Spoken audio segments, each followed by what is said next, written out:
Hello there, my very good crocodiles. On today's wrestling news, are WWE trying to replace Stephanie McMahon? Full-time question mark. I'm going to tell you about WWE's last-minute title decision. We will go over the big debut match that is listed for AEW Double or Nothing. And a WWE superstar recently brought back a classic gimmick, and everyone loved it. I'm Adam Wilborn. It was Tugboat. And this is the news. All right, we're going to circle back to the Stephanie McMahon story. I say circle back, we've never really left it, have we? Nope. We've been talking about it non-stop. Understandably, because it is a developing story. I got the word right. Tremendous. There you go. Always get the word developing wrong for some reason. But there's a new report here. So last week, Stephanie announced she was taking a leave of absence from her role as WWE's Chief Brand Officer. A bunch of stuff came out, including Nick Khan assuming some of her details. Stephanie said that she was looking forward to returning. She just needs some time away.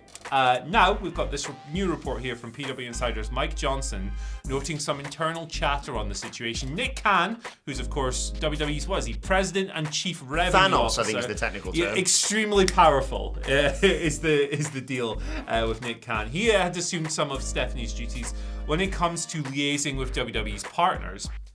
Now, it seems that the view internally in WWE is that they will be looking to bring someone in full-time on an executive level to deal with brand management, which presumably, as Stephanie was Chief Brand Officer in WWE, would have been part of her responsibility. It's pretty interesting to think about that and think about people's roles in the company and all of that. Now, Johnson also notes that when kind of asking, the people who've asked about Stephanie's leave of absence have been told that she will be taking an extended period of time away from the promotion to focus on her family. They had a rough 2021, of course. Yes. Triple H suffered serious heart failure, the cardiac event, as WWE dubbed it, but he has, of course, since gone into greater detail on that and outlined a pretty scary situation. Days, It was yeah. Stephen A. Smith he spoke to, Yeah. wasn't it? Yeah. Now, Triple H has since returned to work. You guys covered that last week in my absence, albeit in a slightly altered role to what he was doing before. So the family obviously have a lot going on. I think there was another report yesterday suggesting that a lot of the stuff will be kept private, and it should be kept private if it's family stuff. Absolutely. Yes. It's not really any of our business. So fair play to all of that. Stephanie has, of course, claimed she'll be coming back to WWE. We don't know when that will be. But yeah, there you go. I think all this makes a lot of sense, you know. Like you say, when she talks about taking a leave of absence to take care of her family and spend time with her, I think we should normalise that sort of thing, first of all. Yeah. Absolutely self-care, whether it's for your family, for yourself, absolutely do whatever you need to do. But it seems to suggest, these reports, that as much as we mentioned at the time, Nick Khan may be assuming some of Stephanie's responsibilities, he is a busy man. He has a lot of things to do. And if they are hiring someone to take over the brand responsibilities, it would seem to suggest, A, that's a bigger job than someone just sort of adding it to their pile of work. And B, as you suggested as well, that Stephanie isn't going to be back within a month, for example. Sure. So this all makes a lot of sense. I'm not going to say, well, at least that frees up Stephanie to make more of a return to the wrestling ring when she comes back. But yeah, it's one of those things that, yeah, it's a situation WWE's had to adapt to. We mentioned at the time a lot of people around Stephanie found out the news when she tweeted it. It's going to be very interesting to see what happens with WWE going forward, which is a sentence I've said for about the past 2 years. Yeah, it's been all change in the company behind the scenes. Obviously, loads of people, unfortunately, losing their jobs throughout the pandemic and everything, but like restructuring across the board. Nick Khan coming in and immediately becoming one of the most powerful guys around, it seems. Obviously, everything still comes down to Vince. He's the man in the big seat. He is the guy at the very top of that corporate pyramid. But yeah, there you go. Interesting, changing corporate landscape. Watch this. Speaking of things that all come down to Vince, let's talk about those decisions to make the tag team titles unified on SmackDown last week. That came down to Vince as well. A little bit of a report on this from Dave Meltzer of Wrestling Observer Radio, revealing that actually the decision to unify the titles was only made at the very last minute. Obviously, there was an initial plan. He's allergic to bad booking. There was an initial plan to do it at WrestleMania Backlash, and then they sort of backed out of that and made it that 6-man with no titles, and yet it's still main evented for some bloody reason.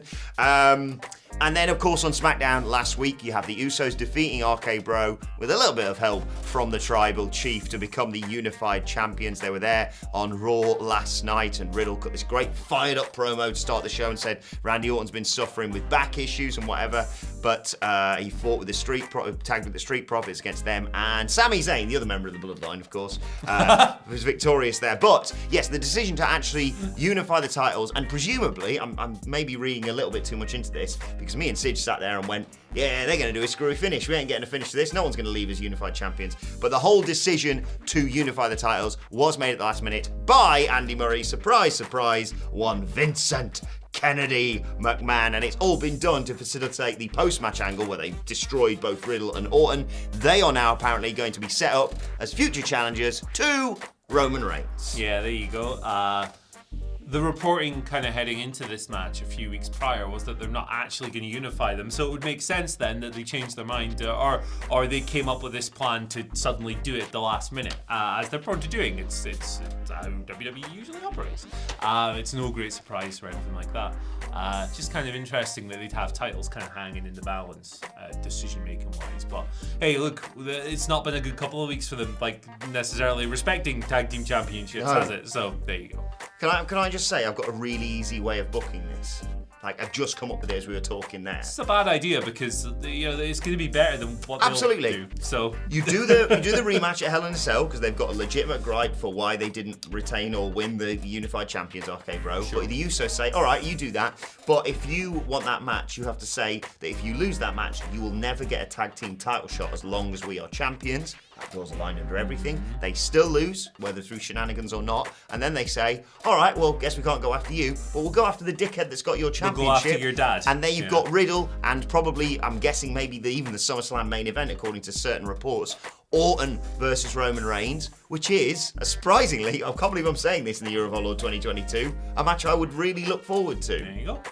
There you go. Really easy to book WWE sometimes, isn't it? And you got Drew waiting for Clash at the Castle, seemingly, as well. Aye.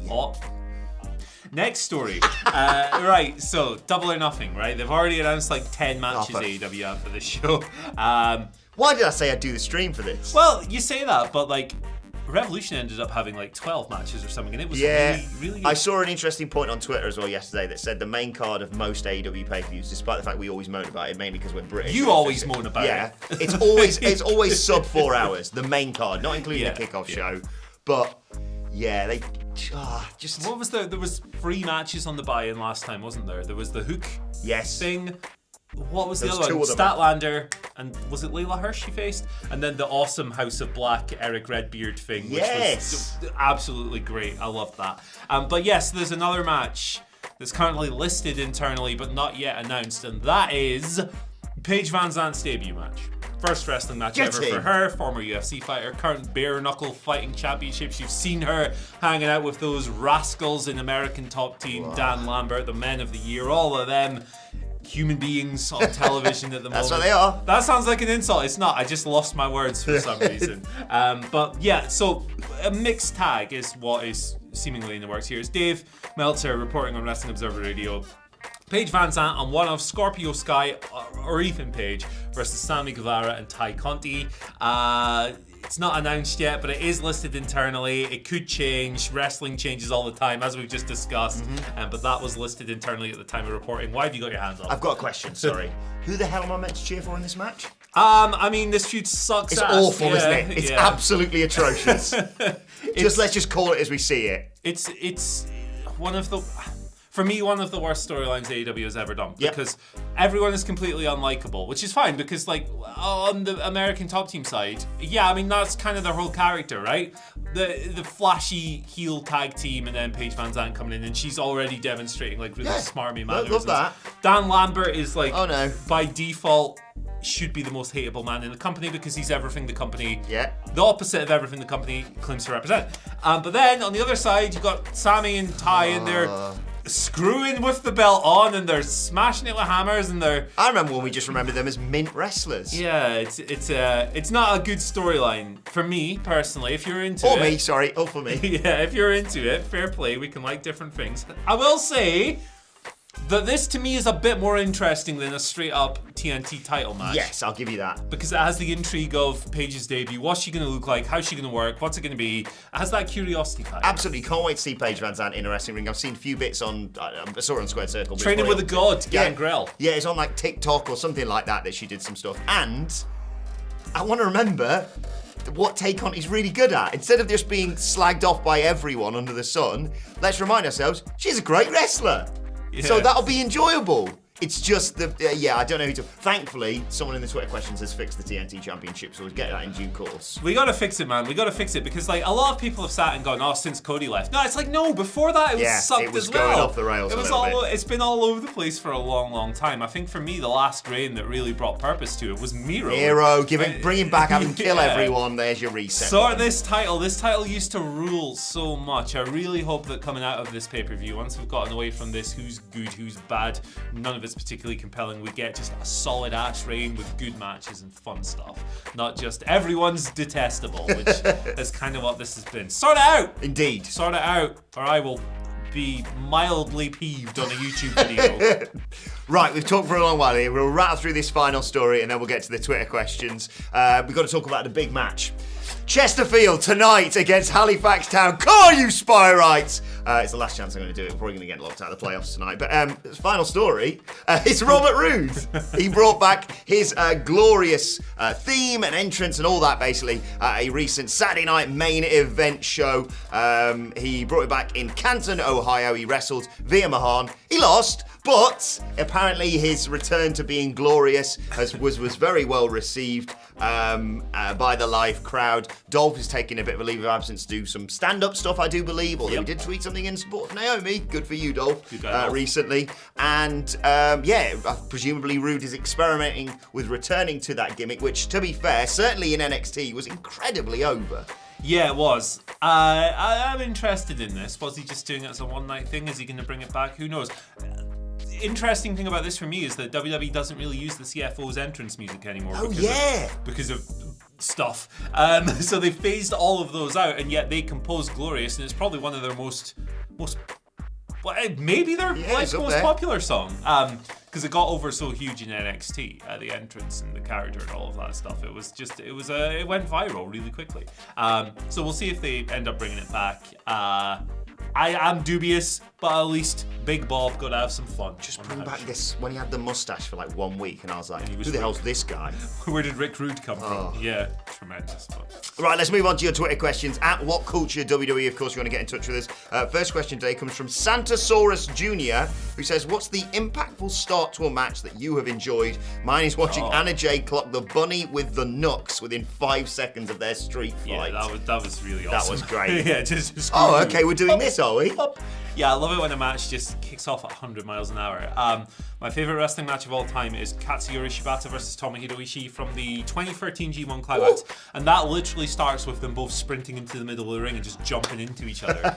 It's great. But similarly, from another New Japan show, I think like 2018, it's Hiromu Takahashi versus Kushida for the IWGP Junior Heavyweight Championship. The match only goes about 2 minutes because they just sensationally squash Kushida, who was the ace of the division at the time. Hiromu just starts the match by jumping off the top rope and flipping onto his head. It's great stuff. I suppose technically it's not the answer I would have chosen. The most impactful start to a match that I haven't enjoyed it was Sheamus Brogue kicking Daniel Bryan at WrestleMania. But I'm not going to pick that because it's rather controversial. I'm going to pick the first thing that popped into my head. You've got a far better memory than I have. I'm going to go for Eddie Kingston hitting a spinning back fist on CM Punk before I think the bell had even rung. Yeah. And whoever the referee, I think it might be Bryce Remsburg's like, whoa, what's going on? Wait, no, Eddie, you've ruined the whole thing. Edward! I love it. Gosh, you can't take you anywhere. Big Mike. Big Mike? Big Mike, no, not that one. Oh, God, sorry, Big Mike. I didn't mean to tar you with the Elgin brush. Big Mike writes, with Wardlow in the cage match this week. Sorry, Big Mike. Do you think he will knock out MJF and then use MJF's hand to make the 3 count for the win? That rules. That's a great idea. Yeah, let's do that. Never mind, like, getting heat by putting Spears over. Never mind any of that garbage. That's awesome. That makes Wardlow look badass and assertive. MJF can screw him the whole match and then get it shoved up his ass. I think that's a good idea. This is the thing. MJF has said if Wardlow lays a finger on him, he's going to get DQ'd. He doesn't get the match at Double or Nothing, blah, blah, blah. You can't DQ someone if you are out cold. Yeah. And I'd hate to see that. I'd hate to see Piggy do that to my best friend, but I'll admit some people out there do probably want to see it. Yeah. I'm going to interview Wardlow one day, and he's going to go, do you remember when you called me Piggy? He's going to be like, Max told me to do it. Please don't hurt me. You're going to be involved in the symphony, brother. Oh, no. Symphony of Destruction. But yeah, a fantastic booking from Big Mike. It's really good. Love that. Sorry again to reference awful Michael Elgin. John Harrison, final question of the day, says, good Tuesday, lads. Hi, John. TNT Championship redemption. Thank you.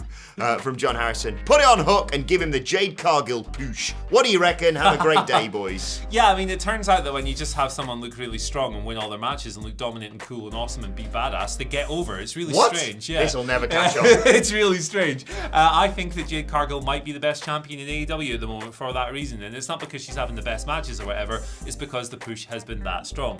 So yes, I'm in favour of strong pushes. I'm in favour of dominant pushes. I think the Jade push has been tremendous. I think it has been a very effective blueprint for future title reigns. And I think that this would be a very good one to rehabilitate the image of the TNT Championship, which needs to get away from being a sex toy for Sammy and Ty, getting smashed with hammers and all the other bollocks that has surrounded it. Yes, I've used about 400 words there. I love it. I don't think they're going to do that. I don't think they should do that, but I think it's a fantastic booking decision. I'm going to stick with my original booking. Miro comes back and kills everyone. He becomes TNT champion. And I do apologise, I can't remember who I saw tweeting this last night, but I saw a great bit of fantasy booking surrounding the Double or Nothing pay-per-view. I was going to call it the premium live event there, and the fallout from that. Hobbs and Starks win the tag titles. Hookhausen eventually become number one contenders, and Team Taz are like, why hang around with that prick? And Hook warms to Danhausen because he's very nice, very evil, my wife. And then, you get Hookhausen as tag champs eventually. All right. With Danhausen winning via crisps. Canadian Destroyer. Have you seen the Hornswoggle thing? I have. Amazing. Shout out to Dylan Post. Amazing. I'm not going to spoil it. Search Hornswoggle Danhausen. It's great. It's so good. It's the Uno reverse card of Danhausen. I wish that had been saved for television, but it was awesome. I'll be okay with AEW stealing that one, Tally, I've got to be honest. Me too. Let's move on to today's and finally, and I told you before we came in here, I got incredibly giddy in the office, guys, because I saw this and said, Andy, have you seen Squared Circle today? He said, no. Did you know that MVP once tried to recruit an extra member for the Hurt Business? Right, so you think of all the members we've had. Cedric, Shelton, Bobby. Omos, I don't know if that counts now. They sort of got rid of everyone and started again with Omos. Yeah. Apparently, there is a video. I've got it here. I'm not going to play it for you. I'm just going to show you a still image because that's all we really need today. But go and search it out.